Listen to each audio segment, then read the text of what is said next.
Before SpaceX, rocket engines were designed around scarcity. Each launch represented years of work and enormous cost, so engines were treated as precision artifacts meant to perform once and never return. This assumption shaped everything from materials to testing philosophy. Longevity beyond a single flight was not a priority because it was not considered practical. SpaceX questioned that assumption at its foundation. If rockets were to fly frequently, engines could no longer be disposable. They would need to behave more like aircraft engines, designed for cycles rather than singular events. This change did not begin with hardware. It began with redefining what success meant. In traditional programs, success meant a flawless launch. In SpaceX's model, success also included recovery, inspection, and reuse. An engine that reached orbit but could not return intact was no longer sufficient. Performance had to be measured across an entire operational lifespan. This shift forced engineers to confront failure differently. Engines would now reveal their weaknesses repeatedly, not just once. Every crack, residue buildup, or thermal scar became data. Instead of hiding wear, SpaceX sought to understand it. Testing became relentless. Engines were fired not only to validate thrust, but to simulate stress beyond normal mission profiles. Startups, shutdowns, throttling, and relights were practiced repeatedly. The engine was treated as a system that needed training, not just certification. The Merlin engine's evolution illustrates this philosophy. Early versions were functional but conservative. Over time, thrust increased, mass decreased, and reliability improved. These changes did not come from a single redesign, but from dozens of incremental refinements informed by flight experience. One critical insight was that engines rarely fail from a single cause. Failures emerge from interactions between temperature, pressure, vibration, and material fatigue. By flying engines multiple times, SpaceX could observe these interactions directly rather than infer them from ground tests alone. The landing process imposed new demands. Engines had to throttle deeply to control descent, a regime many engines were not designed for. They had to restart reliably after exposure to vacuum and cold. They had to ignite precisely, with no margin for hesitation. These requirements reshaped combustion stability priorities. Smooth, predictable ignition became as important as peak thrust. Engine control systems were refined to manage transitions between states that older engines never experienced. Reusability also changed how margins were used. Instead of building extreme margins into every component, SpaceX used operational data to understand which margins mattered most. This allowed strength where needed and efficiency where possible. The physical arrangement of engines mattered as well. Clustering multiple engines provided redundancy, but it also introduced new thermal and acoustic interactions. Managing these interactions required careful attention to engine spacing, shielding, and exhaust flow. As reuse increased, turnaround time became critical. Engines were redesigned to minimize inspection complexity. Fewer parts needed replacement. Access points were improved. What once required disassembly could now be evaluated visually or through sensor data. This emphasis on maintainability echoed lessons from aviation. Engines were no longer sealed mysteries. They were transparent systems whose health could be assessed quickly and confidently. Data became the engine's memory.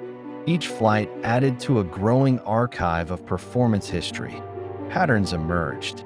Subtle deviations could be flagged early. Maintenance shifted from reactive to predictive.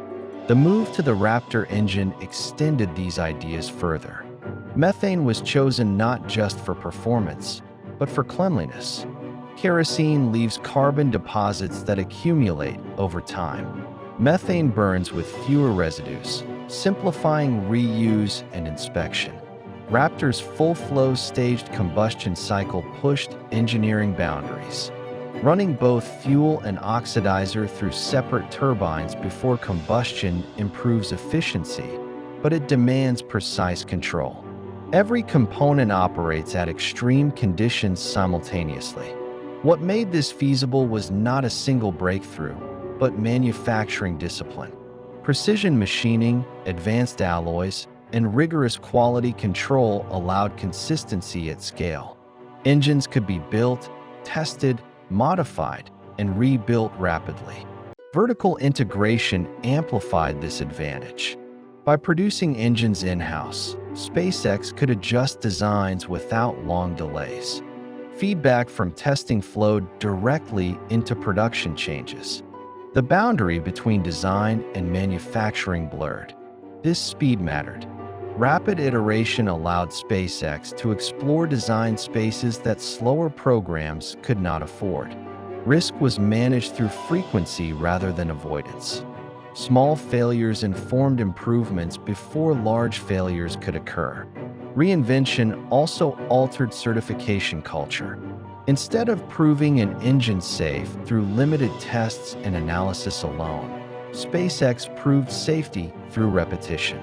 An engine that flew many times successfully demonstrated reliability in a way simulations could not.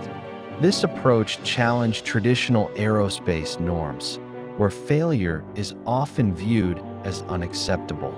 SpaceX reframed failure as part of learning, provided it occurred early, visibly, and informatively. Economic incentives reinforced this mindset. Reuse reduced costs, which enabled more flights. More flights generated more data. More data improved engines. Each cycle strengthened the system. As launch cadence increased, engines transitioned from experimental hardware to operational assets. They accumulated flight histories. Some engines flew many missions, demonstrating that reuse was not theoretical, but routine. The broader implication was a change in tempo. Spaceflight no longer had to be rare. Engines no longer had to be perfect on their first and only use. They could improve through use. This reinvention also influenced vehicle architecture.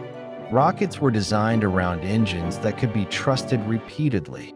Structures, tanks, and avionics evolved alongside propulsion to support the same operational philosophy. The result was not just cheaper launches, but faster learning across the entire system. Engine design became the anchor point for a new way of doing aerospace engineering. SpaceX's engines did not escape physics.